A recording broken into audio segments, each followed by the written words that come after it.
Good afternoon, students. Today I'll be discussing on the issue of National Environmental Policy 2006, which is a part of the West Bengal State University undergraduate geography honor syllabus under semester 4, and the paper code is 10T under the Environmental Problems and Policy unit. So myself is Dr. Sutapa Saha. I am an HOD and associate professor in the Department of Geography. Today I'll be discussing the background, the necessity of this National Environmental Policy 2006 in terms of environmental management and protection, its various challenges, its objectives and action taken and the outcome. So let's talk about the National Environmental Policy 2006. So today we will be discussing about the National Environmental Policy 2006 under the unit Environmental Problems and Policies. So there are three terms: national, environmental and policy. So national we all means that the policy is taken at the national level, and if we concentrate on environmental word, that is it comes from the very word environment. So as we all know that environment means our surroundings. So our surroundings, when we talk about our surroundings, it encompasses so many things. So according to this policy, what does it includes under this environmental word? So let's see. So this environmental policy actually approved by the Union Cabinet on 18th May 2006, Government of India, Ministry of Environment and Forest, which is actually right now is known as the Ministry of Environment and Forest and Climate Change.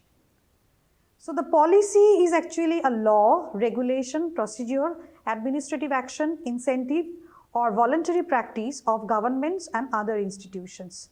So that is actually our entire framework of rules and regulations under which we want to control certain things with a few perspective in the mind or with a very focused attention on few certain things. Now under this policy, what does this environment emphasizes on? The environment comprises all entities, that is natural and man-made. When you talk about the natural and man-made entities, so it covers the whole earth, because each and every component, either it is natural or man-made. So when we talk about the environment comprising natural or man-made entities, that does mean that it includes the whole ecosystem, both the biotic and the abiotic components. External to oneself, and finally it emphasizes on the interrelationship between this natural and man-made. So in the next level it has become more complex. When he talks individually about the natural or man-made entities, and in the second level we talk about the interrelationship among these natural and man-made features which provide value now or perhaps in the future to humankind. So again a third level of complexity, that is the value addition to nowadays or futuristic assessment of the value addition to the process on the humankind. So environmental concerns relate to their degradation through actions of humans. This is the most important thing or the most important focus of this National Environmental Policy, because it actually emphasizes on the degradation caused by the human action. So what is the necessity of this National Environmental Policy in 2006 particularly? If we see India historically, then we will find that these kind of environmental conscious, which talks about in the which has been highlighted in the 2006 policy, already existed in India in different common practices. If you see the practice of the indigenous common people, in the tribal people, you will find that their livelihood is very much associated with the environment. So even if you see the infrastructural development, the architectural pattern, you will find that the emphasis was on the environment itself. Nowadays we are talking about the rainwater harvesting. But if you see any fort in Rajasthan, you will find water harvesting schemes, even in the southern India also. So what was the necessity to formulate another set of laws under the broad spectrum of Environmental Policy 2006? So let's see, after independence there were various policy already enacted, that is the National Forest Policy 1988, National Conservation Strategy and Policy Statement on Environment and Development 1992, Policy Statement on Abatement of Pollution 1992, National Agricultural Policy 2000, National Population Policy 2000, National Water Policy 2002. So already we have many policies which individually either emphasizes on the environmental pollution or on the human factor. So what is the necessity of our additional policy in 2006? So the National Environmental Policy is nothing new. It is a comprehensive statement of all these policies, minimizing the gap which existed in these various policies. So the National Environmental Policy seeks to extend the coverage. So in order to minimize the gap in the existing policy, it has to be expanded its view. So it extends its coverage and fill in gaps that still exist in light of present knowledge. As we are progressing ahead, we are acquiring much knowledge, more skill, more understanding about the nature and the interrelationship between the natural and the man-made phenomena. So in order to mitigate the gap in the already existing policies, the National Environmental Policy actually modifies all these in a comprehensive statement. It does not displace all the previous policies which existed earlier. What it does, it builds on the earlier policies, actually mitigating the gaps.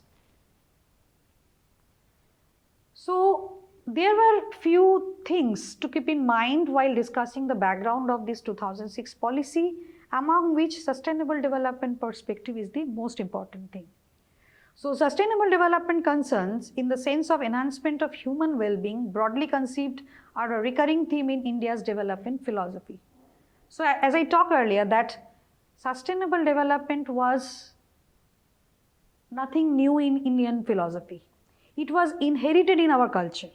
So if you see the practice of the earlier people, you will find those were sustainable in nature. But we modern people have drifted far from this concept of sustainable development. The present day consensus reflects three foundational aspirations. First, that human beings should be able to enjoy a decent quality of life. Now the very important word here is decent quality of life. What does it mean? We are living a life. Everybody is living a life. India has 1.46 billion of population. So everybody is living their life. Does it decent life? So decent means something which relates with the quality of life. So here comes the importance of the word quality. What does it mean actually? That means a certain parameter has to be fixed in order to specify quality. And that is positive for the humankind. And that decent quality is the quality of pure water, quality of pure air, quality of land without degradation. So that kind of decent quality, the life with proper per capita income, the life with less poverty. So the second, that humanity should become capable of respecting the finiteness of the biosphere. So we all know that certain resources are finite and others are infinite. But in our very common knowledge, we know that certain environmental resources are, we used to know that certain environmental resources are infinite in nature. But in respect of the population growth and their consumption pattern, that infinite resources has become finite nowadays. So we have to keep in mind, while developing a country, this finiteness of the biosphere. And third, that neither the aspiration for the good life nor the recognition of biophysical limits should preclude the search for greater justice in the world. So apart from the sustainable development perspective, there were other factors which actually forms the basis of this policy framework. That was the international commitment of India. Now, international commitment in what terms? India also plays an important role in several significant international initiatives concerned with the environment. It is a party to the key multilateral agreements and recognizes the interdependencies among the transboundary character of several environmental problems. So already India has become a signatory to the global platform.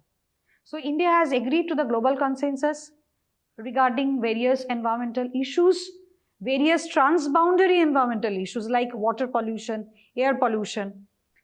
So, and India has become signatory to those issues. When India became a signatory to those issues, it is a part of the India that it has to be implemented all those proposals in a policy framework in order to reach those policies, in order to mitigate those problems to the local people. So India has to build a certain framework through which India wants to mitigate those environmental problems which was discussed in the global platform. The national environmental policy is also intended to be a statement of India's commitment to making a positive contribution to international efforts. Now, apart from these two factors, we have certain constitutional provisions which actually obliged us to make environment pollution free. We have to make the environment clean, and we have to take certain steps to make degradation more less. So see what are the articles. There is a response to a national commitment to a clean environment mandated in the Constitution in Article 48A and 51AG, strengthened by judicial interpretation of Article 21.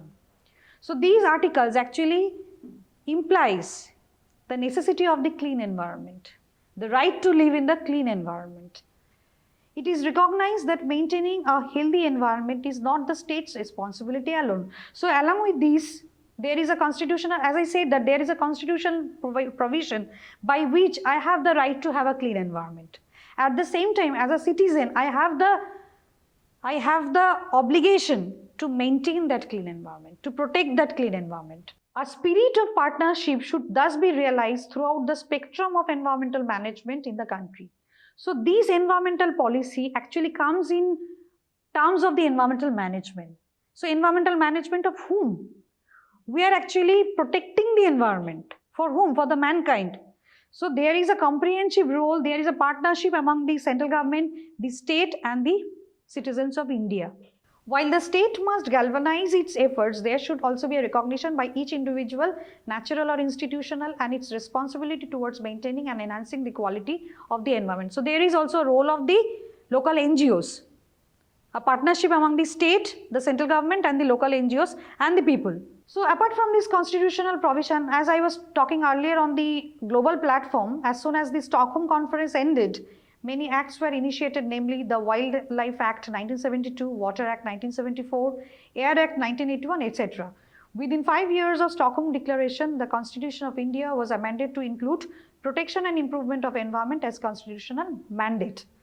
The protection and improvement of environment from time to time is now a fundamental duty under Constitution Act of 1976. So in this background, if we see this policy, so what was the basic theme of the policy?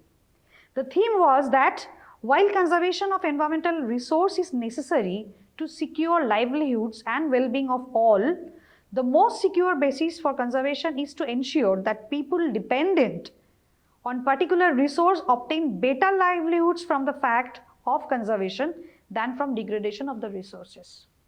That is, the people who are actually earning their livelihoods depending on the resource. Actually, we all are earning our livelihoods depending on the nature. We use resources at various level depending upon our position in the economy, depending upon our experience on the environment, our knowledge and skill. So, but everybody is using environmental resource in their own way.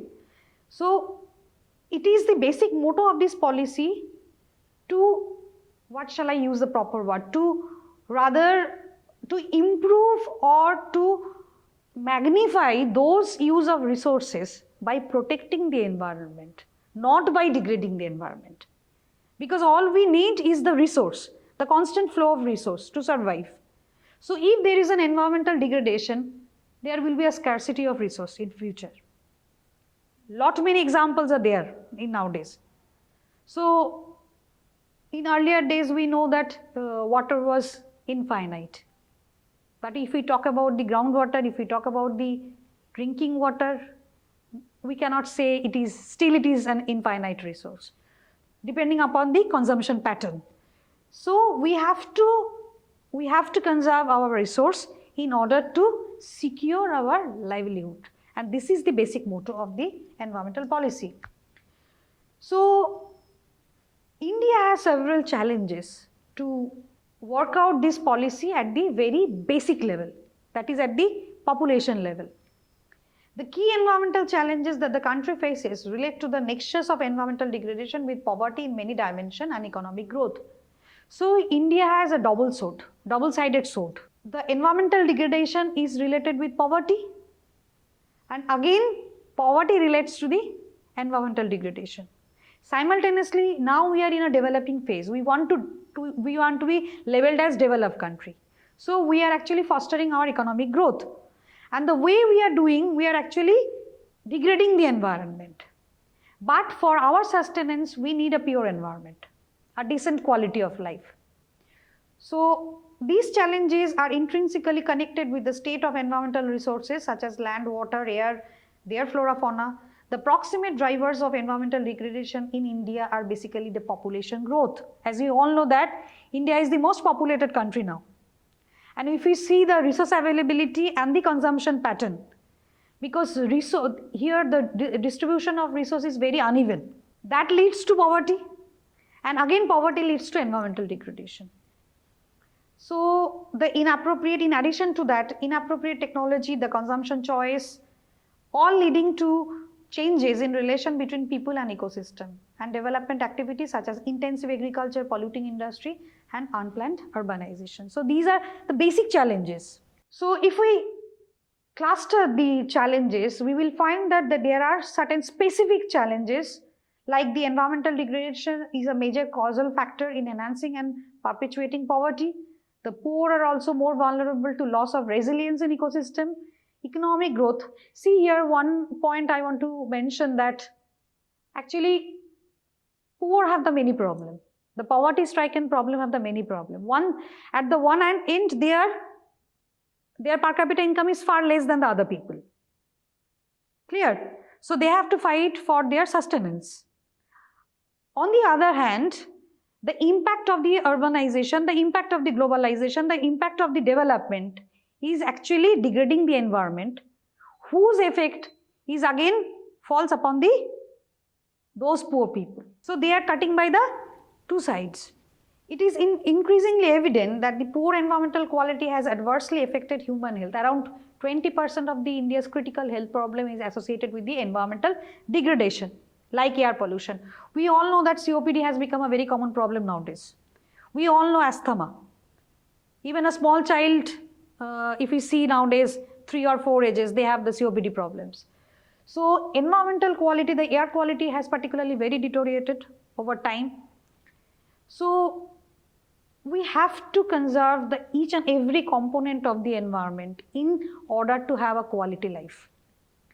Institutional failures referring to unclear or insufficiently enforced right of access to and use of environmental resources result in environmental degradation. Sometimes institutional failures.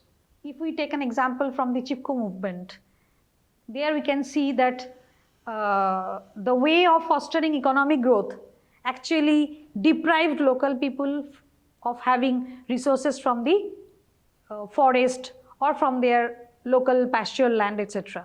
So that again leads to the environmental degradation in terms of economic development. If they allow the local people, the tribal people to do so, they can protect the environment because that is their part and parcel of their life.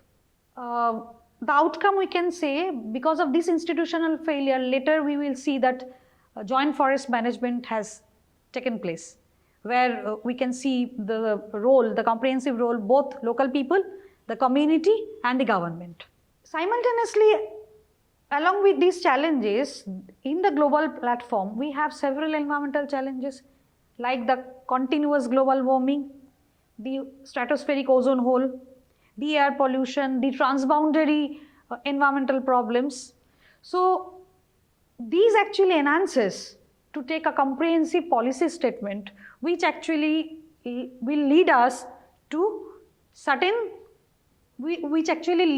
achieve certain goals. So the basic objective of the National Environmental Policy 2006 was to conservation of critical environmental resources.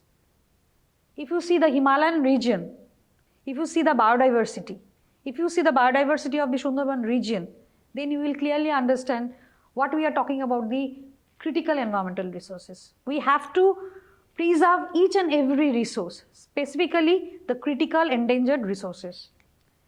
Intragenerational equity, livelihood security for the poor. We are not talking about the present only.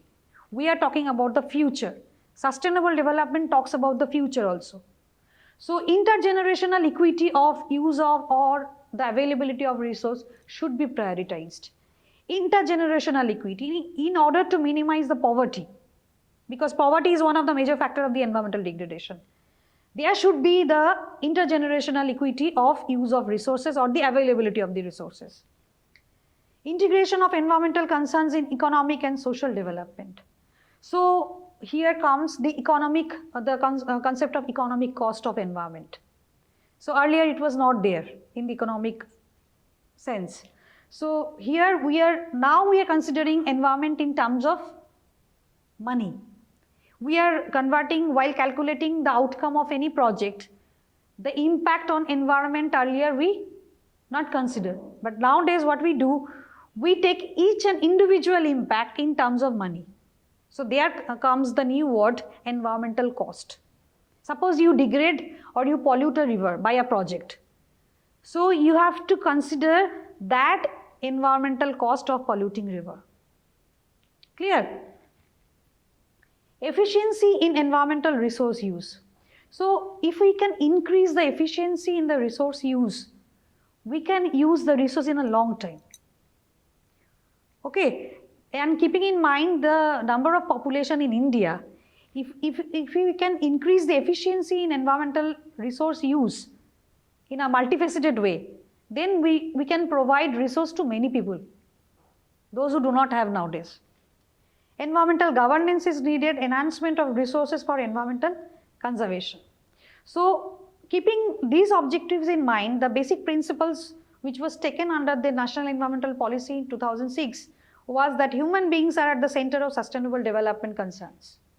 So along with the centrality of the environmental concept in all development policy, we should also keep that human beings are at the center of sustainable development concerns.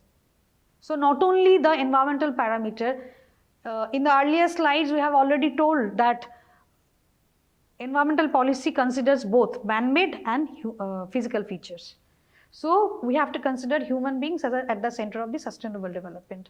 The right to development, environmental protection is an integral part of the development process. The precautionary approach, the economic efficiency, polluters pay. The polluters pay is very important. Suppose if you pollute an environment, and that impact has become a burden for other people.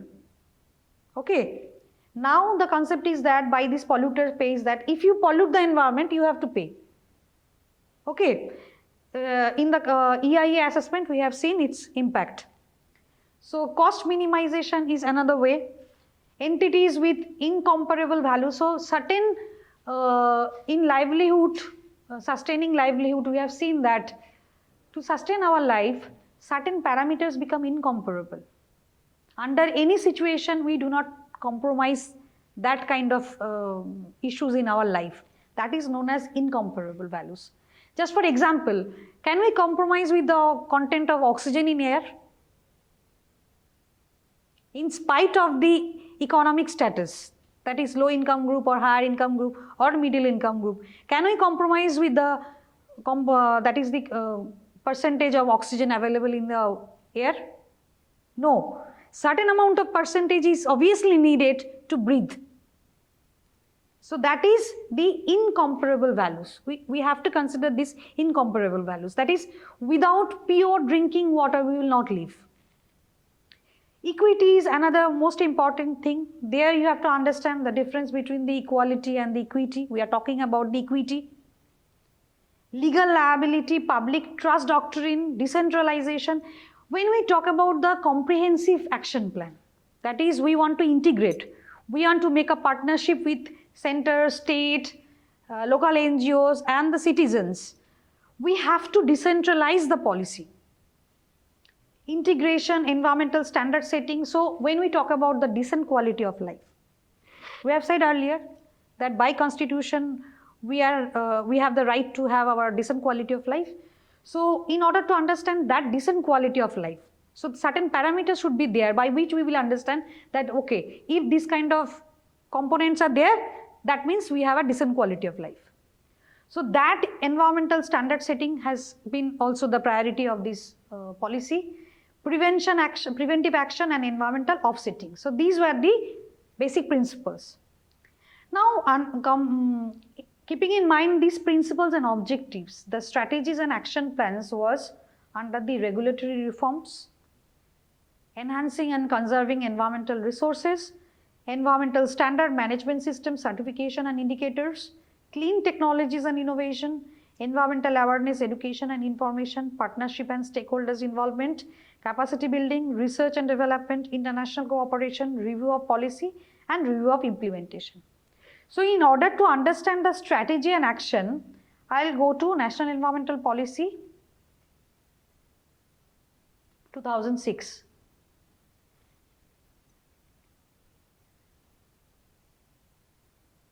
So this document has been downloaded from the Ministry of Environment, Forest and Climate Change website. You will all find there.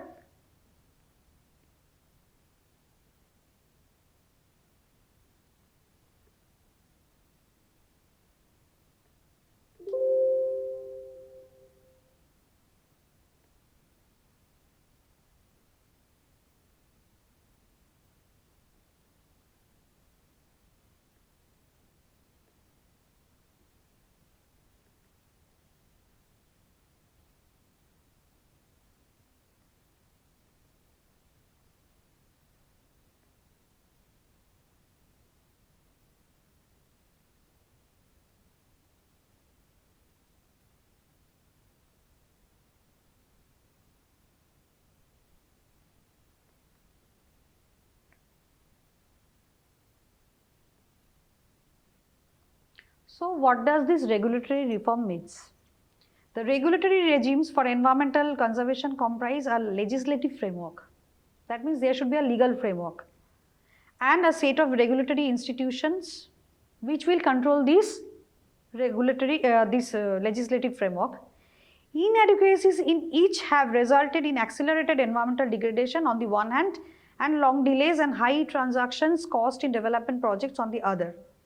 So what was those regulatory reforms? Revisiting the policy and legislative framework. The gaps in those have to be mitigated. So various acts has been considered under this scenario and they have been they have been upgraded.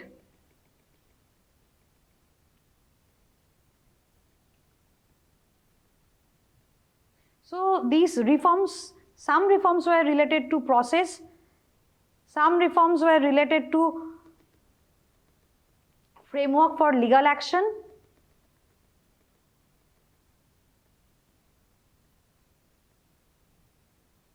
and some reforms were substantive reforms which actually emphasizes on the environment and forest clearance. So therefrom comes the concept of environmental impact assessment. Now onwards, after the National Environmental Policy implementation, each and every project have to take environmental clearance from the Ministry of Environmental, Forest and Climate Change. Through EIA, they can get this environmental clearance. It has become mandatory nowadays. So we know coastal zone regulations, coastal zone management. So again, certain regulations on coastal area development has taken place. Living modified organism, this is a new term to you. So what does it mean? Biotechnology has immense potential to enhance livelihoods and contribute to the economic development of the country. On the other hand, LMOs may pose significant risks to ecological resource and perhaps human and animal health. In order to ensure that development of biotechnology does not lead to unforeseen adverse impacts, so living modified organisms. So now we have already talked about the human impact on the environment, that is on the physical environment. So here the biotechnology has immense role. It can change the unnatural forest also in a negative way. It can change our environment in a negative way. So there should be certain framework or regulatory mechanism so that biotechnology should be used in a proper scientific way with a positive mind. You get my point?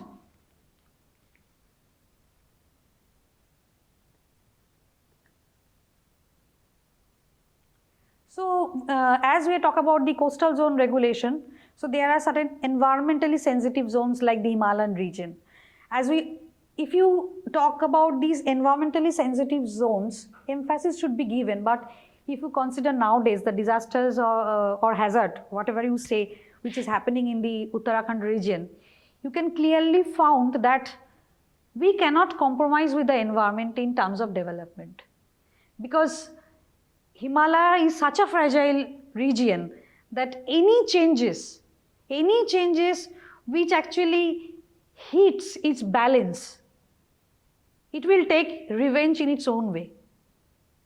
Okay, so in the very name of development, rather in the name of tourism development, what has been done in entire Himalayan region, you see in every monsoon and in other season, you can see the impact in a negative way. We have seen the Kedarnath disaster.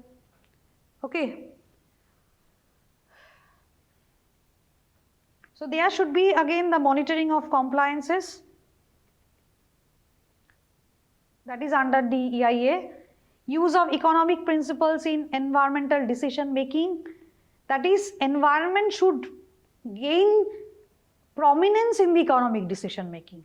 We cannot avoid environment.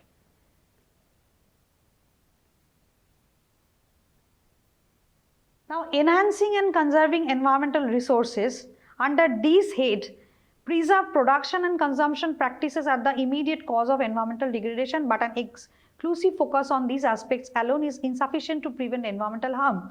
The cause of degradation of environmental resource lie ultimately in a broad range of policy and institutional, including regulatory shortcomings leading to the direct cause. However, the range of policies and legal and institutional regime which impact the proximate factor is extremely wide, comprising fiscal and pricing regimes. So the sectoral and cross-sectoral policies, laws, institutions should take under this policy under a broad umbrella, that is to curtail the different kind of environmental pollution and degradation. So here we will come under land degradation, water pollution, air pollution, desert ecosystem, the management of desert ecosystem, forest and wildlife management.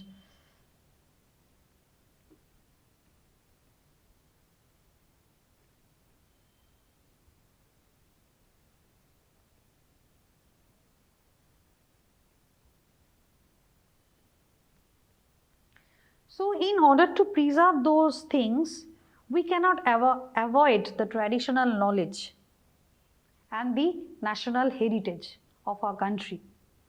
On one hand, we have to keep in mind the huge biodiversity available in India.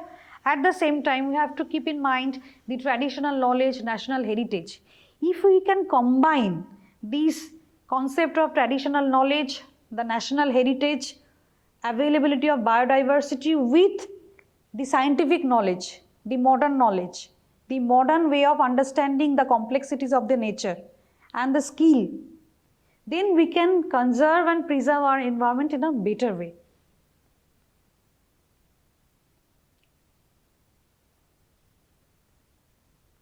So under this scheme, different rivers, in rivers, when we talk about the degradation of the rivers, now degradation of the rivers or pollution actually leads to depletion of the groundwater. So both are related. You know hydrology, you know through flow and groundwater flow and the rivers. So in order to make sustainable management of a river, we are now talking about the watershed management. So these are the latest technology.